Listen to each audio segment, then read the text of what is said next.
Oi, gente, meu nome é Andressa Souza e eu vim fazer a parte 2, que é falar sobre como foi estagiar durante a faculdade de Direito. Bom, como eu contei no outro vídeo, eu fiquei ali no início do meu estágio mexendo com os processos físicos. E eu não tinha, assim, muito contato com o processo judicial eletrônico, que é o famoso PJE. Uma estagiária engravidou e eu tive que ficar no lugar dela para aprender as funções dela.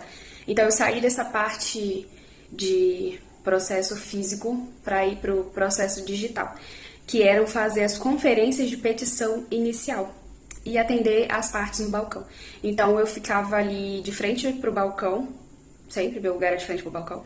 Então eu atendia as partes dos advogados e fazia conferência de petição inicial. E o que é fazer conferência de petição inicial?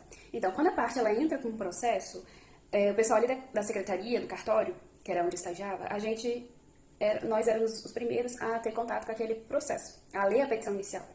Então, o que eu fazia ali naquela conferência? Eu seguia o 319 da CPC, que é o quê? Eu verificar o juízo que foi endereçado a petição inicial, no caso era a primeira vara cível, então eu ia olhar o endereçamento, se estava correto, se era da primeira vara cível mesmo o endereçamento, qualificação das partes, se a documentação ali anexada no processo ela estava de acordo com o nome do autor, profissão, se tinha profissão, o CPF, se batia. Qualquer divergência ali da petição inicial feita pelo advogado, divergindo da documentação da parte, eu teria que dar indeferida. Né? Então a petição ela não poderia ter o despacho inicial, que é da juíza, se ela tivesse com algum probleminha. Probleminha não, um problema assim que fosse dar algum erro lá na frente, fosse prejudicar o processo.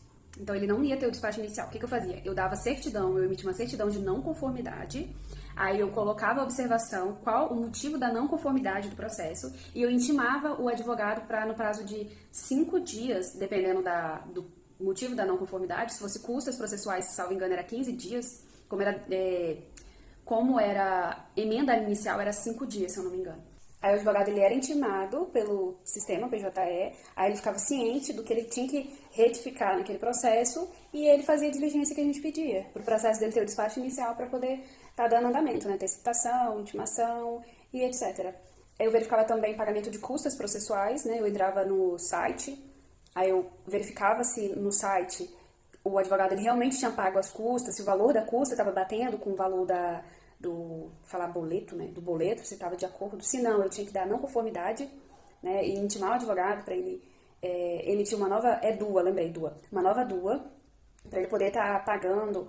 Enfim, assim, conferência de inicial é você verificar se aquela petição inicial está correta, se os dados necessários, conforme o artigo 319 do CPC, estavam corretos ali, né, de acordo com o sistema que o advogado preencheu, que é o PJE, e de acordo com a petição inicial.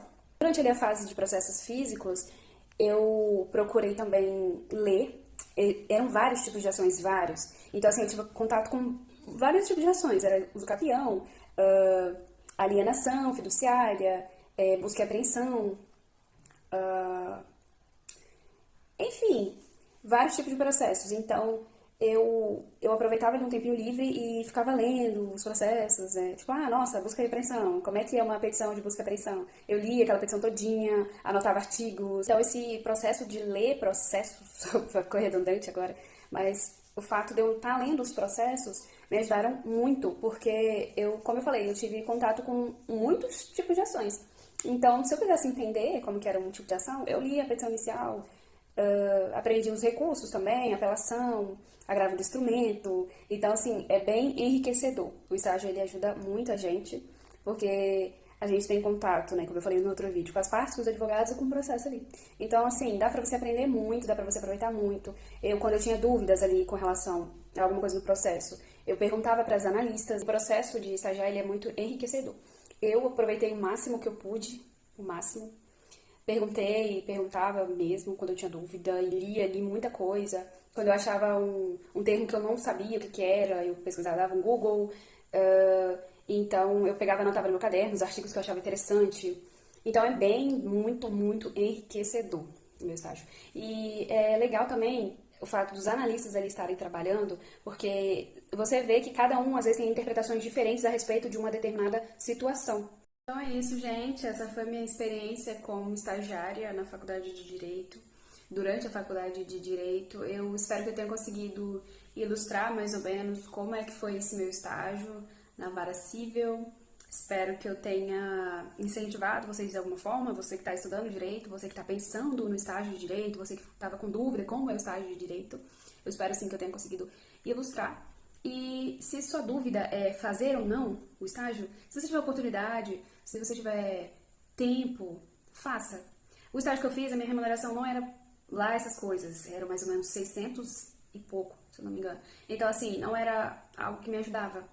Né? Eu fui mesmo para aprender, questão de aprendizado, o que valeu muito a pena, então eu aconselho que façam, que vocês façam se vocês tiverem oportunidade. Então, nós ficamos por aqui. Se você gostou do vídeo, curta, comenta, compartilha e se inscreva no meu canal. Até mais!